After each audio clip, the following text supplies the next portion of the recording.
Bueno, muy buenas tardes el día de hoy. El día de hoy vamos a platicar acerca del ADN en estas clases de genética y para empezar hay que entender lo que es el ADN.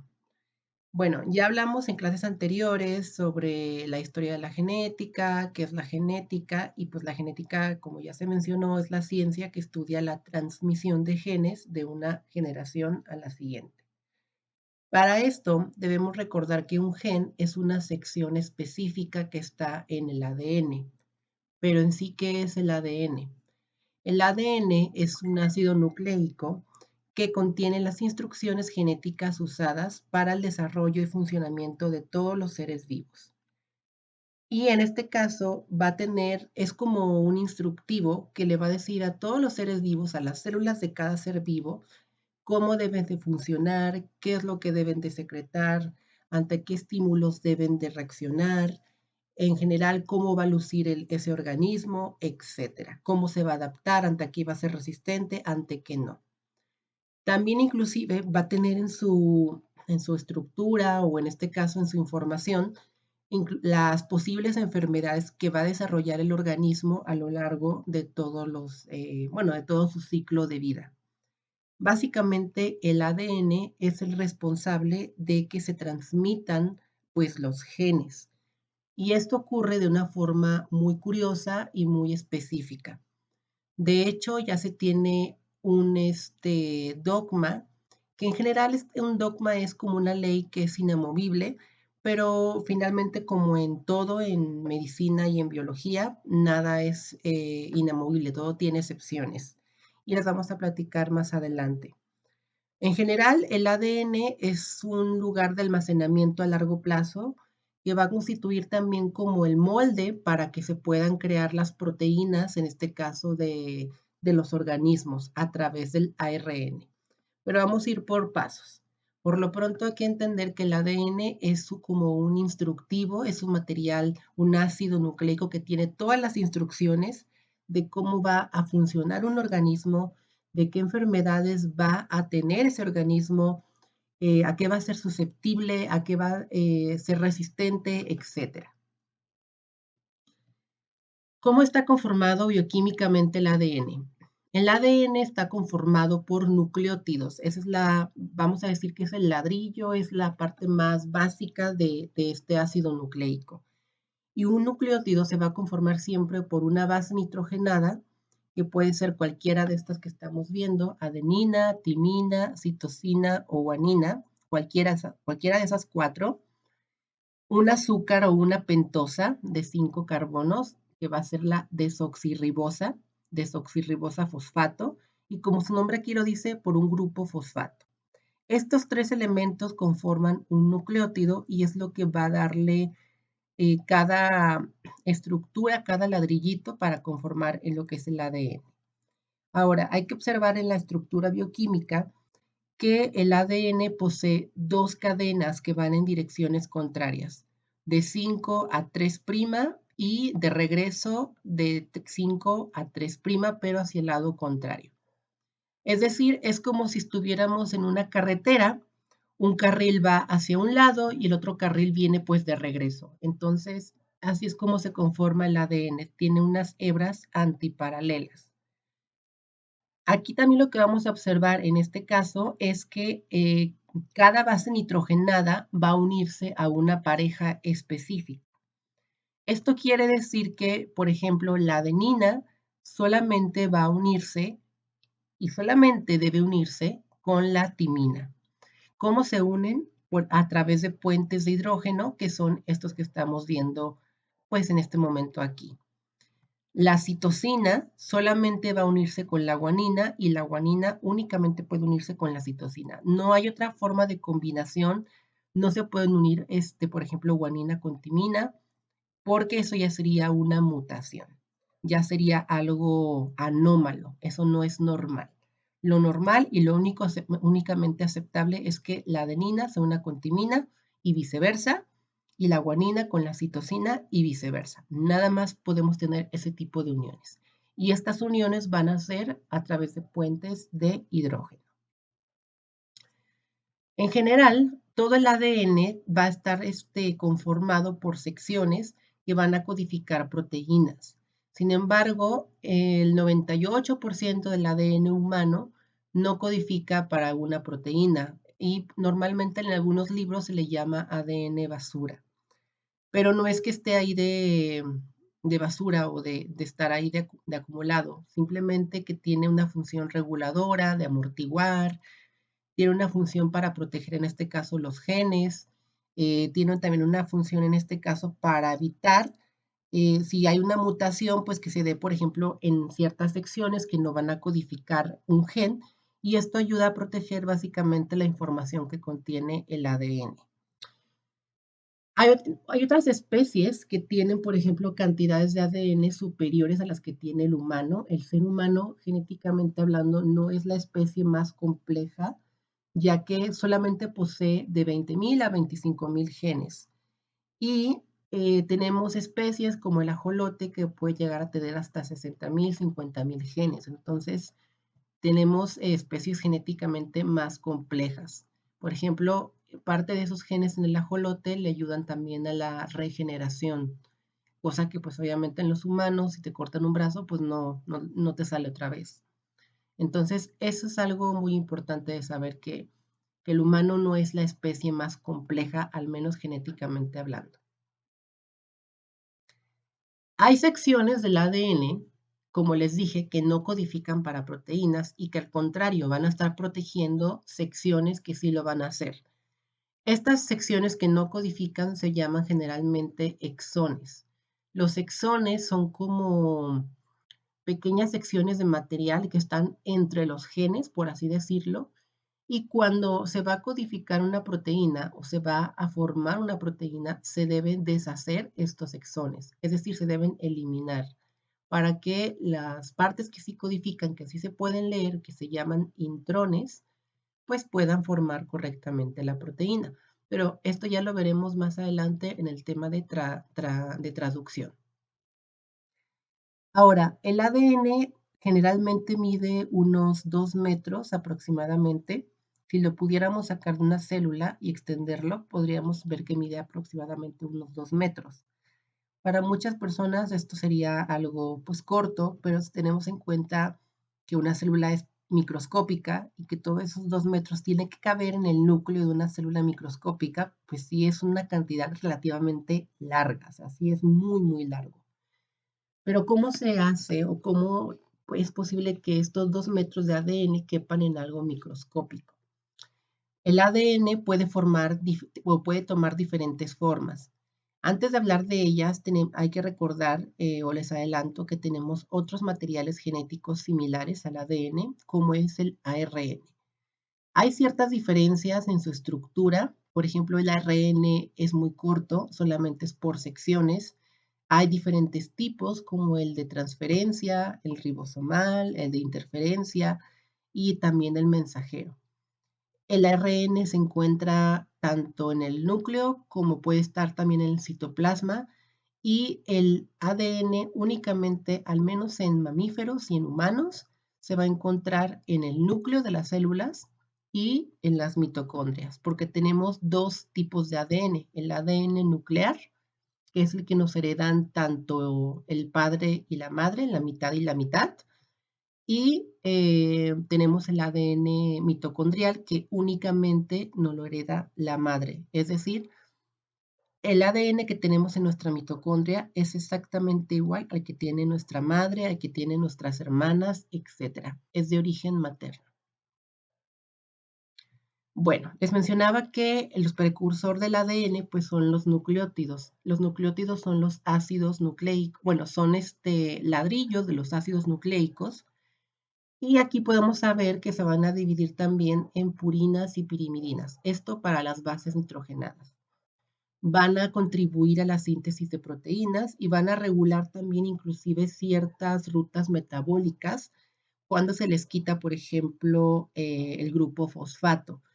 Al quitarse el grupo fosfato, cambian de nucleótido a nucleósido. Y normalmente estos nucleósidos pueden llegar a formar enlaces con vitaminas, con enzimas, pueden ser intermediarios, en este caso también del metabolismo energético, uno de los nucleósidos o nucleótidos más importantes en el metabolismo, pues es el ATP, el adenosín trifosfato.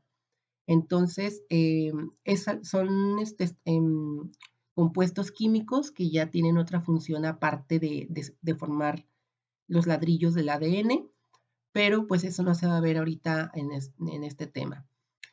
En sí, cada nucleótido va a tener una base nitrogenada.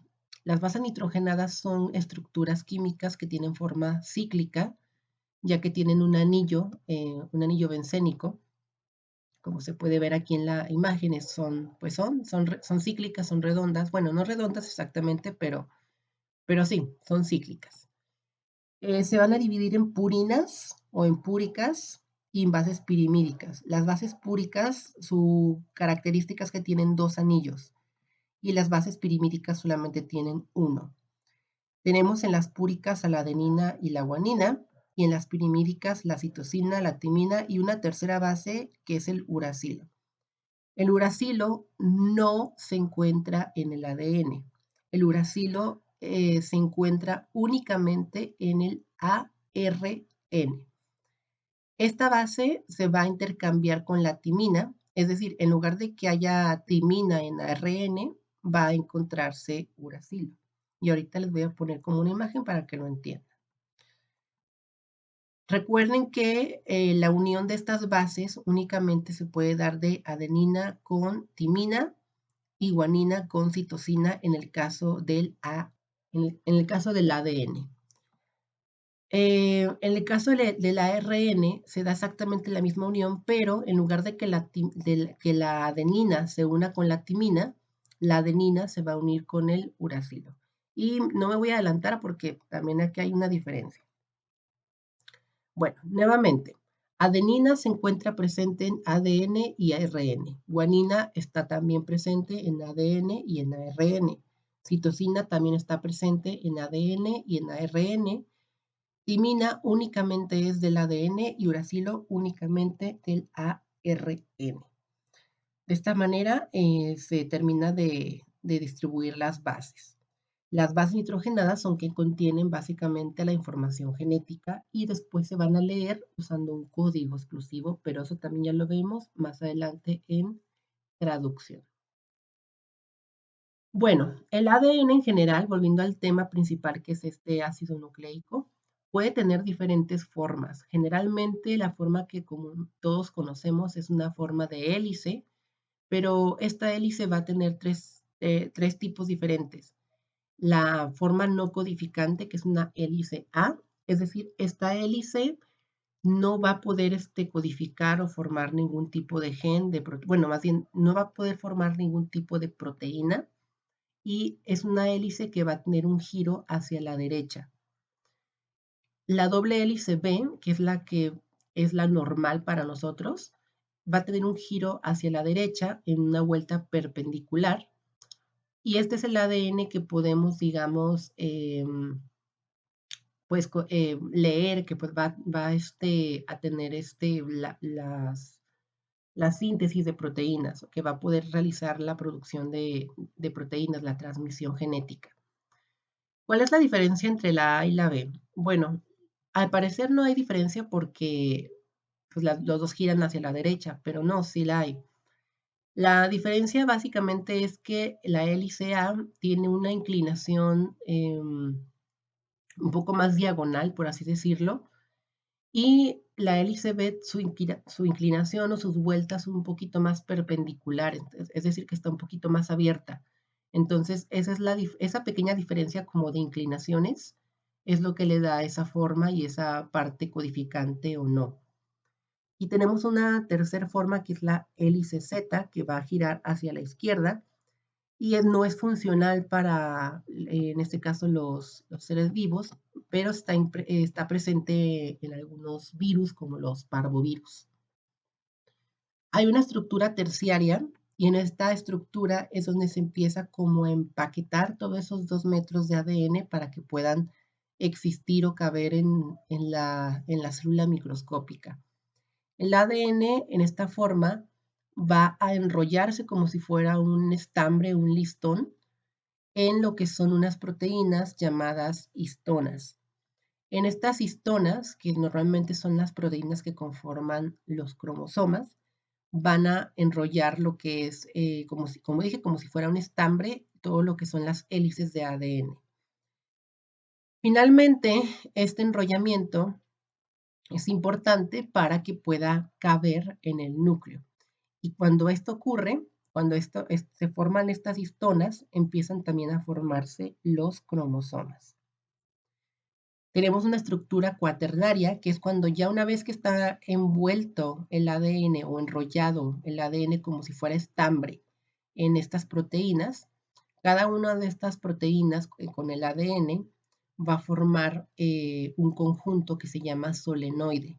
Es como si pusiéramos diferentes estambres juntos o diferentes bolas de estambre juntas para formar esta estructura. Entonces, esta estructura ya en sí es lo que va a estar conformando parte de, digamos, los brazos de los cromosomas. Y pues esto se va a ver más específicamente cuando la célula también va a dividirse, que es en el caso de la mitosis o en el caso también de la meiosis. Ahora sí, vamos con el dogma de la biología central molecular. Para empezar, vamos a empezar viendo el primer tema, que es la replicación. Pero en sí, ¿qué es un dogma? Un dogma es como una especie de ley, una especie, digamos, de regla inamovible que no hay otra forma de que se pueda dar. O sea, es así y se acabó. Antes este dogma se decía que para poder formar una proteína o para que se pudiera expresar un gen, el ADN debía pasar por estos tres pasos. El primero, que es el más básico, es la replicación, porque si no se replica, no puede transmitir los genes a la siguiente célula y por lo tanto a la siguiente generación. Entonces, de aquí empezamos con la parte más básica de la genética, que es la replicación del ADN. Después de que se replica, que se forma un nuevo ser, pues se ocupa venir la transcripción, que es formar un molde de la copia del gen para que éste pueda salir del núcleo y pueda ser leído finalmente o traducido en los ribosomas para que se pueda formar la proteína. ¿Por qué el ADN no puede salir del núcleo? Básicamente el ADN debe estar en el núcleo o en la mitocondria en todo caso, porque si llega a salir al citoplasma de la célula, en el citoplasma existen enzimas que van a degradarlo.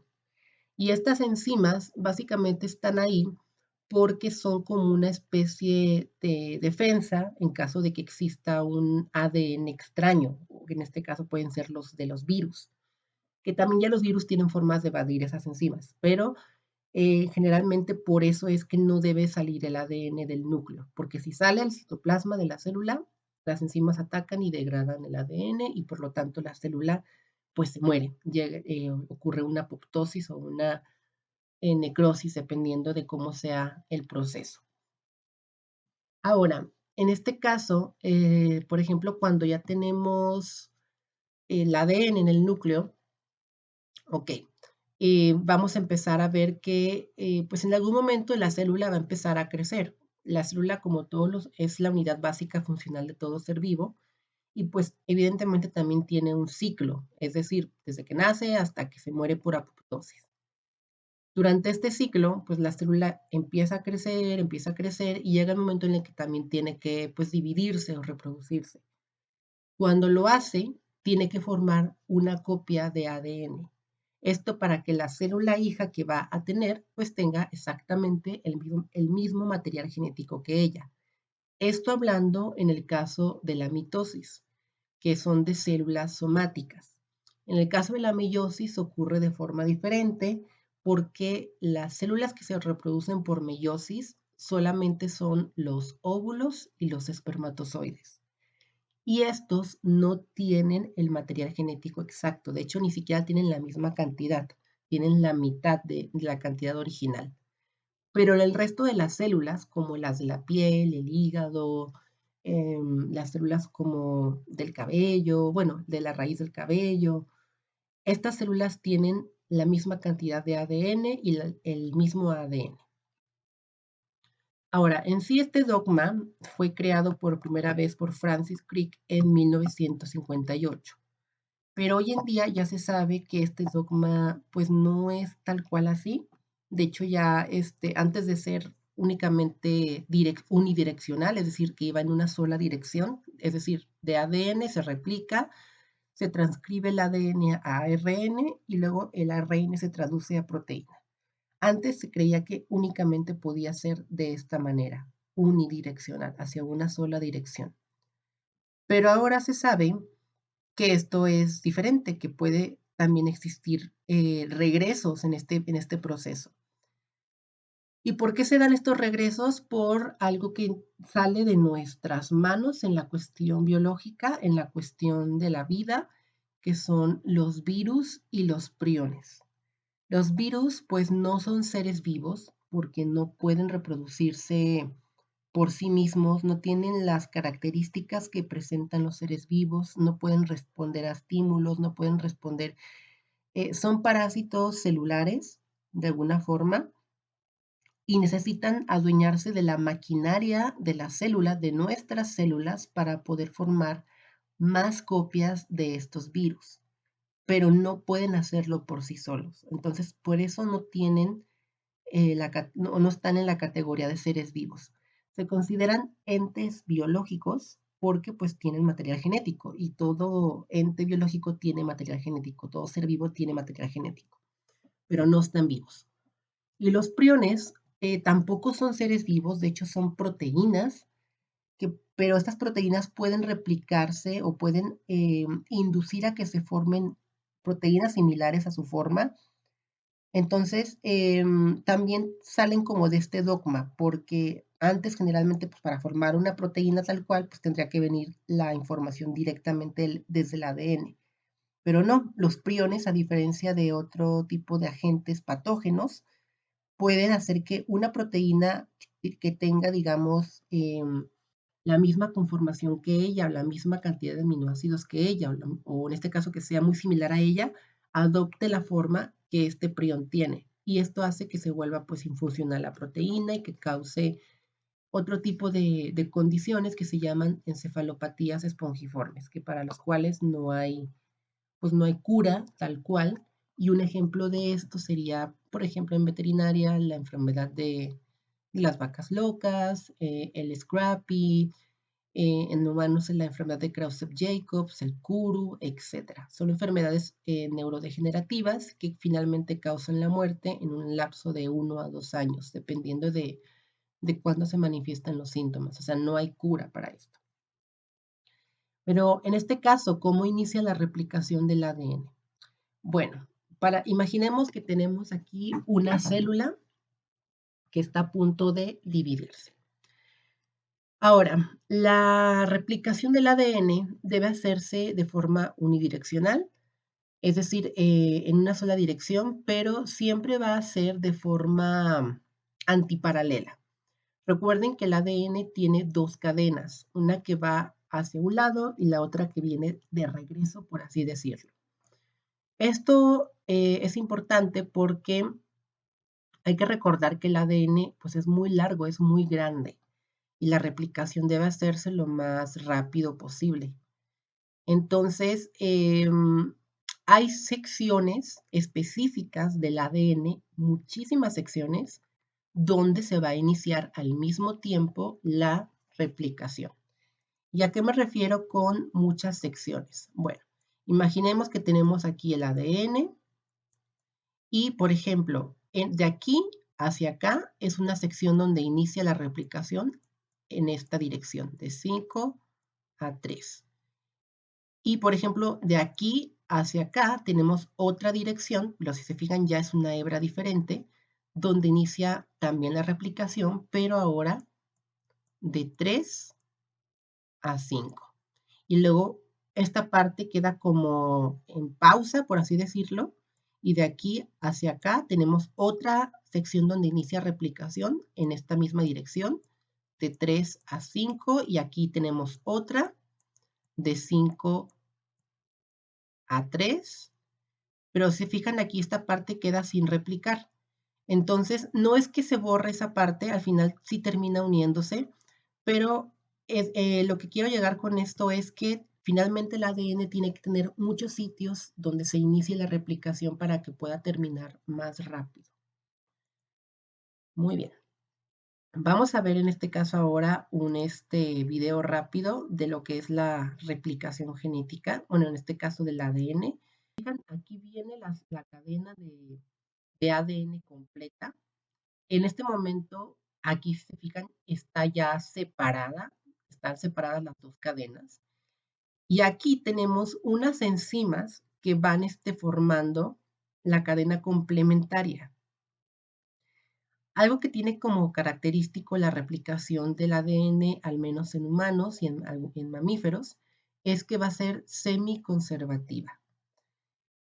Ahora, esta enzima, antes de explicar lo que es la propiedad semiconservativa, la helicasa, es una enzima que va a romper esos puentes de hidrógeno que van a unir las dos cadenas. Los puentes de hidrógeno, acuérdense que son las uniones entre las bases nitrogenadas, entre la adenina y la timina, y entre la guanina y la citosina. Esta enzima rompe esas uniones y quedan separadas las dos hebras. ¿Para qué? Para que finalmente una hebra se pueda dividir, la otra quede también separada y se pueda llegar a complementar con otra enzima que es la polimerasa. Tenemos diferentes polimerasas, y ya las iré explicando en un momento más, pero en sí, esta separación de las dos hebras es lo que permite que sea una propiedad semiconservativa. ¿Por qué es semiconservativa? Porque las células que van a formarse de esta replicación, o las dos copias de ADN que se forman, poseen una cadena, en este caso, de la original. Es decir, nuevamente voy con mis dibujos. Tenemos, bueno, de aquí tenemos las dos cadenas. Voy a poner la pausa. Esta cadena se queda para acá, se queda para acá. Y ahora, como ya se separaron, la enzima polimerasa va a formar la cadena complementaria. En este caso es la verde que estoy yo haciendo.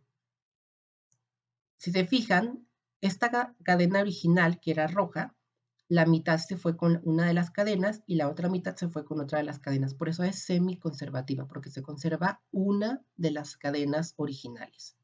Pero aquí ya va a ser una célula, o en este caso un ADN, y acá va a ser otro ADN.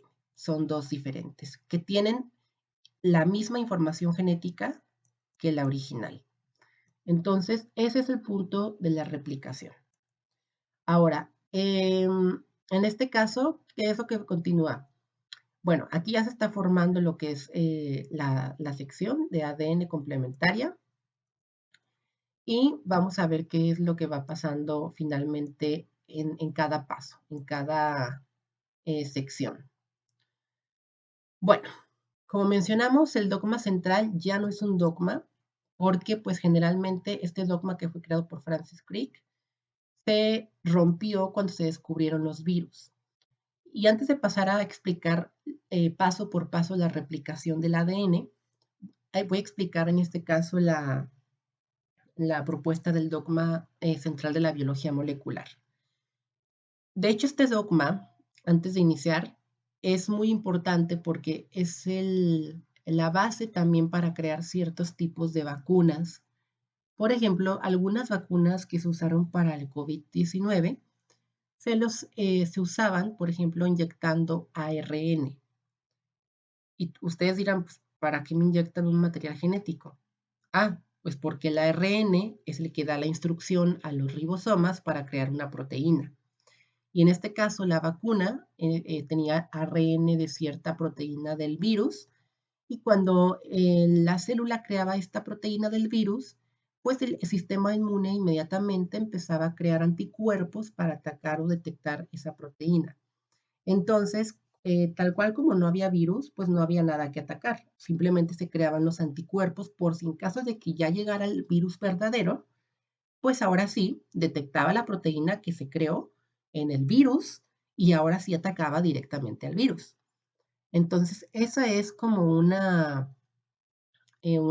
razón por la que se crean estas vacunas de ARN, que son basadas en el dogma central de la biología molecular. Pero bueno, en este caso, la primera propuesta del dogma fue que el ADN se replicaba a sí mismo, después se transcribía en ARN, se creaba una copia de una sección de este para el ADN, y el ARN se traducía en los ribosomas para formar proteínas. Esa era la propuesta original, que era unidireccional. Después se tuvo una modificación porque se dieron cuenta que existían virus como los del VIH, los de la leucemia felina, los del SIDA felino, etcétera, que eran formados originalmente por ARN y que podían tener una enzima que transformaba el ARN en ADN para que este material genético del virus se insertara en el núcleo y una vez insertado en el núcleo pudiera generar nuevamente por transcripción la copia del ARN del virus y el ARN se traduciera en proteínas para formar la cápside del virus y toda la estructura que conforma ya el virus y pudiera salir a infectar nuevas células. Es decir, el ARN pasaba de aquí hacia la parte anterior. O sea, de ser ARN se transformaba en ADN por esta enzima, por la transcriptasa inversa, y finalmente regresaba en la misma dirección que se había propuesto originalmente. También se sabe que hay ciertos tipos de ARN junto con enzimas, igual en virus, que pueden replicarse a sí mismos. Entonces, esta fue la segunda modificación que se hizo y si se fijan, ya no es unidireccional, ya tenemos aquí una excepción. Después tenemos lo que es la replicación, en este caso del ADN, por factores de transcripción. Tenemos una tercera modificación que fue con los priones. Y se sabía que antes, por ejemplo, acá en la propuesta original, que para tener una proteína en específico se ocupaba una sección, o en este caso un gen del ADN que se transformara en RN y se leyera en proteína en los ribosomas, para tener una proteína. Ahora se sabe que una proteína puede formar más proteínas como los priones, en este caso induciendo a que tomen la forma que tiene esa proteína. Entonces, tenemos ya, o que una proteína puede ser un factor de transcripción para que se inicie la replicación o la transcripción y por ende el proceso, en este caso de la traducción de proteínas. O sea, ya también hay proteínas que le dicen directamente al ADN, oye, ocupo formar más como yo.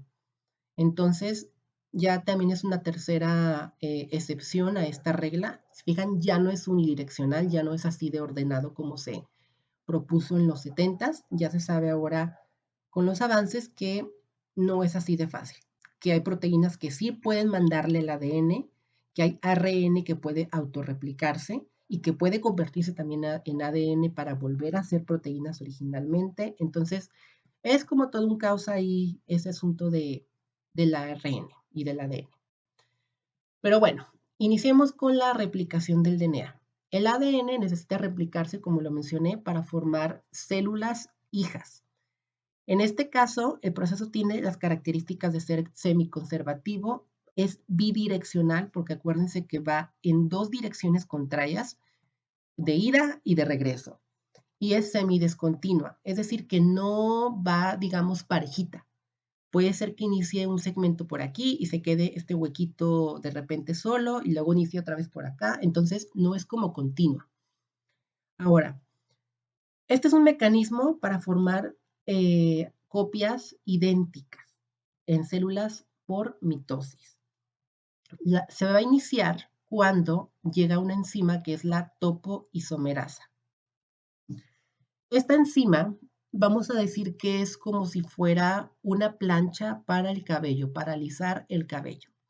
El ADN, si se fijan, pues es como un rulo del cabello, así pues chinito, en espiral. Y la topoisomerasa, vamos a imaginar que es como una plancha para el cabello. Lo que va a hacer es alisar, en este caso, esta hebra rula, es decir, como en espiral.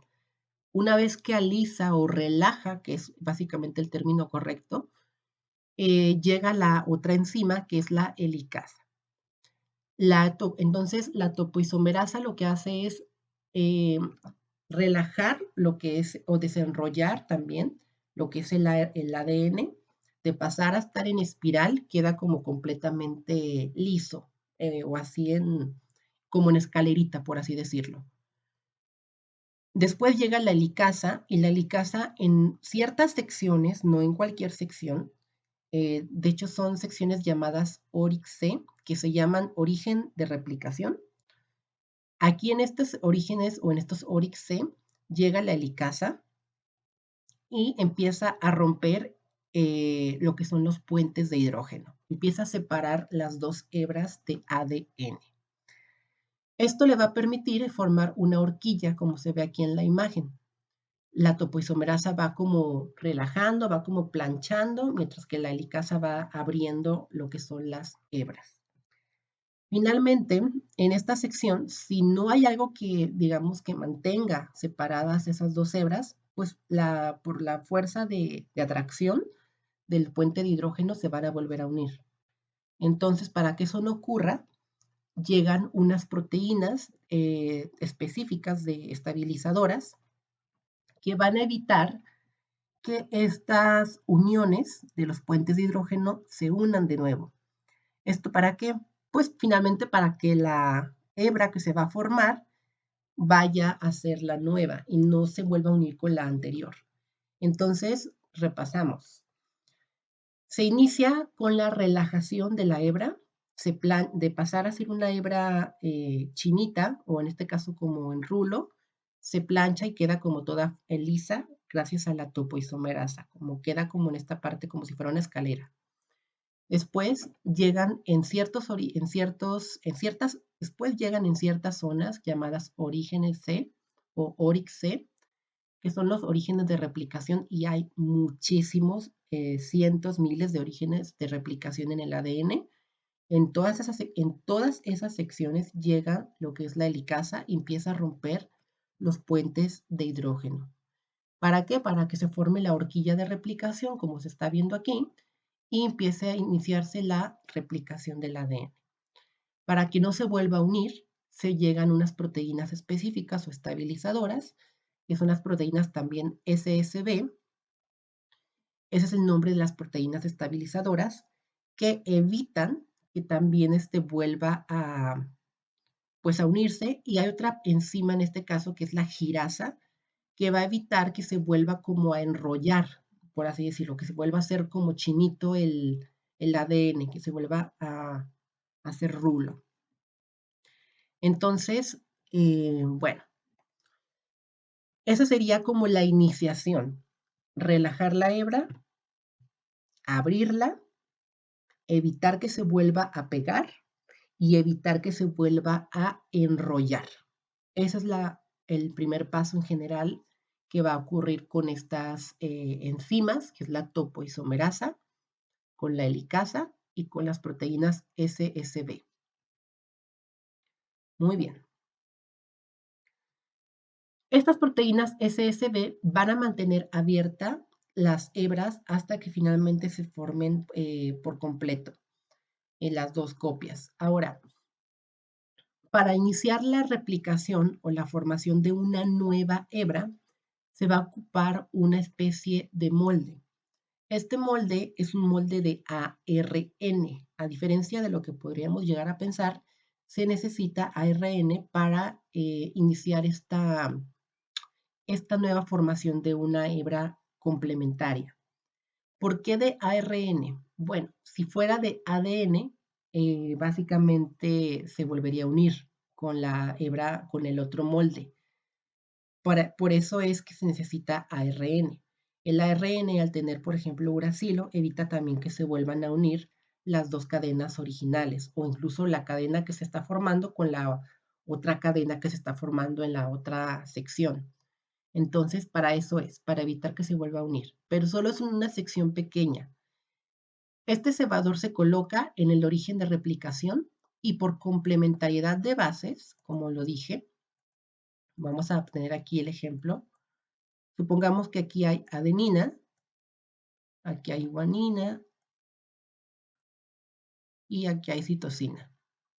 Entonces, el cebador, por complementariedad, tiene que tener aquí timina, citosina y guanina.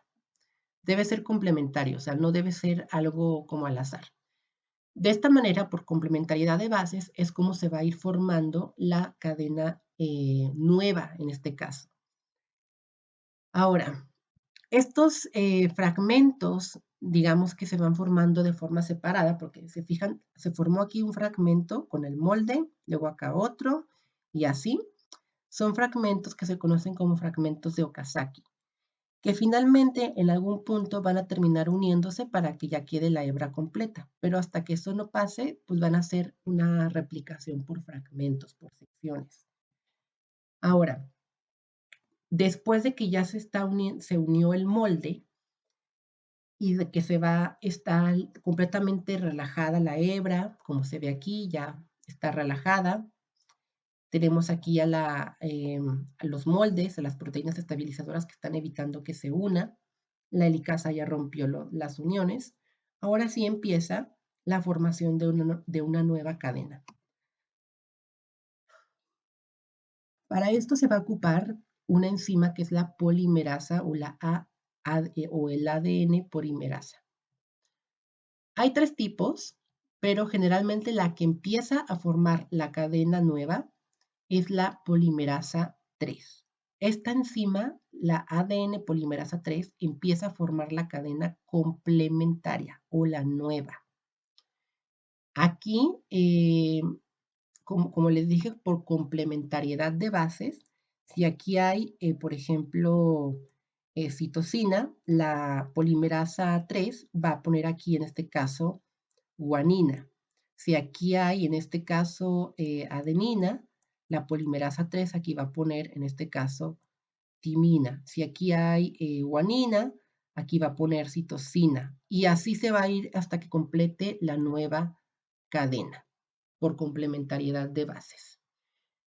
Ahora, como este proceso es muy rápido, puede ser que en algún punto la enzima cometa algún error y coloque en lugar, por ejemplo, de una, no sé, puede ser que aquí coloque aquí hay una guanina y a lo mejor por la rapidez con la que se da esta replicación, la enzima polimerasa 3 aquí coloca una adenina, que esto es incorrecto, esto ya no está bien. Esto sería una mutación, un error de la enzima.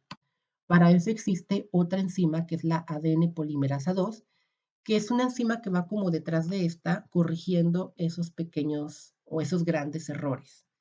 Por eso el ADN no tiene tanta probabilidad, o sea, o no es más probable que se repare durante la replicación que el ARN. El ARN no tiene esta enzima. Por eso es que hay más mutaciones en virus, por ejemplo, de ARN que de ADN. Ahora, la ADN polimerasa 1 es también muy importante. ¿Por qué? Porque, como les mencioné, aquí al inicio de la replicación se pone un molde que es de ARN, el cebador. Pero este molde de ARN, que por ejemplo aquí tenemos adenina, pues aquí hay uracilo, eh, no debe de quedarse porque el uracilo no es parte del ADN. Entonces lo que hace la ADN polimerasa 1 es cambiar lo que es el molde o las bases nitrogenadas que son de ARN por ADN. Es decir, el molde, por ejemplo, puede ser que tenga A, U, T, U, no, es A, U, A. Ese sería, por ejemplo, el cebador, el cebador. Y a lo mejor la cadena se va a formar, la cadena que estamos replicando, que va en esta dirección, tiene timina, tiene adenina, tiene timina también y tiene adenina. Estas secciones tiene que ser, esta sección de aquí es como el cebador. Vamos a decir que esto es el cebador y esto es la cadena. Y por acá está la cadena. Ahora, esta sección inicial no puede quedarse así porque, si fijan, aquí tendría uracilo. El uracilo no es parte digamos, del ADN. Entonces, lo que hace la ADN polimerasa 1 es quitar, en este caso, lo que es el uracilo y poner lo que es, digamos, la timina, o en este caso, corregir esa parte, para que sean únicamente bases nitrogenadas del ADN. Eso es lo que hace la ADN polimerasa 1. Después, finalmente, este proceso continúa por toda la cadena. La hebra empieza a sintetizar esta nueva cadena. Finalmente, cada segmento que se va formando, cada sección que se va formando aquí, ADN nuevo, se llama fragmentos de Okazaki. Estos fragmentos están unidos por el cebador y el cebador va a ser corregido por la ADN polimerasa 1 para que finalmente puedan ser una cadena, digamos, única y pura de ADN. Esto gracias a la ADN polimerasa 1. Ahora, ¿quién va a unir estas secciones? Porque finalmente no están tampoco unidas tal cual. Cuando se corrigen, quien va a unir estas secciones o estos fragmentos es otra enzima que es la ADN ligasa. La ADN ligasa es la que va a pasar de tener estas secciones separadas a tenerlas completamente unidas. Finalmente, cuando ya se unen y ya está complementaria, digamos, la cadena, se da por finalizada, en este caso, la replicación. La ligasa se va porque ya terminó de unir todas las secciones que se empezaron a crear por separado, porque acuérdense que este es un proceso que se inicia en diferentes lugares.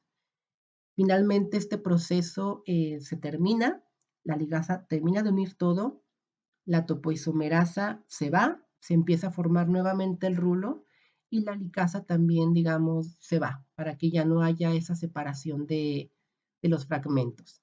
Y finalmente tenemos una hebra de ADN que va a tener originalmente una copia de la hebra original. Tenemos acá la original y tenemos lo que va a dar como resultado la replicación es esto. Dos copias de ADN con el mismo material genético de la hebra original, pero conservando la mitad de la hebra de esta, o sea, de la original. Entonces, esa es la característica de la replicación. Lo voy a decir de forma resumida. Se inicia con la relajación. Quien relaja la hebra es la topoisomerasa, es como si se planchara. La helicasa rompe las uniones de la hebra para que se separen. Llegan las proteínas SSB para evitar que se vuelva a unir. La helicasa continúa separando mientras se va abriendo la cadena. Finalmente llega el molde o el cebador, que es un fragmento de ARN, a los orígenes de replicación, que hay varios. Puede existir uno aquí, puede existir otro acá. Hay muchísimos orígenes de replicación. Llega el cebador a estos orígenes, el molde.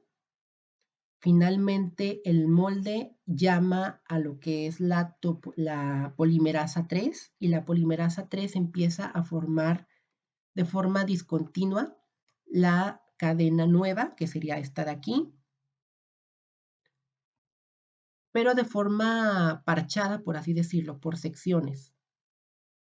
Estas secciones se llaman fragmentos de Okazaki.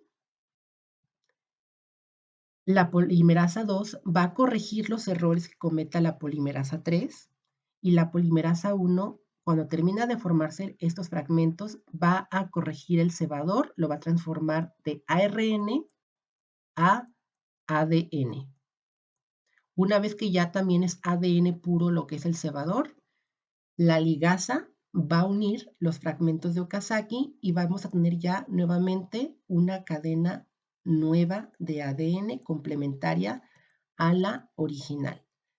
La ligasa se va porque termina de unir estos fragmentos de Okazaki y También la topoisomerasa se aleja, empieza a enrollarse nuevamente el ADN y la licasa también se va y se queda simplemente ya formadas las dos cadenas. De forma muy resumida, eso sería la replicación. No es tan complejo de entender, pero sí hay que leer un poquito para poder como aterrizar la clase, la idea. En la siguiente clase vamos a ver lo que es el siguiente proceso del dogma de la biología central molecular, que sería la transcripción. Una vez que ya se formó estas nuevas cadenas de ADN y que ya, digamos, tenemos una célula hija acá y otra célula hija por acá, este nuevo ADN pues tiene que empezar a producir proteínas para que la célula nueva pues empiece a funcionar, que es la función finalmente de todas las células. Así que ese proceso lo vamos a empezar a ver en la siguiente clase. Espero les haya gustado, espero hayan entendido un poquito. No es un proceso tan complicado de entender, pero sí tiene muchos nombres extraños. Yo recomiendo siempre hacer un diccionario, un glosario de los términos raros para poder comprender mejor a qué se está refiriendo con, por ejemplo, polimerasa, NTPs, o sea, un montón de términos que en biología molecular suelen ser muy complejos. Entonces, los veo en la siguiente clase y espero tengan un muy bonito día. Nos vemos.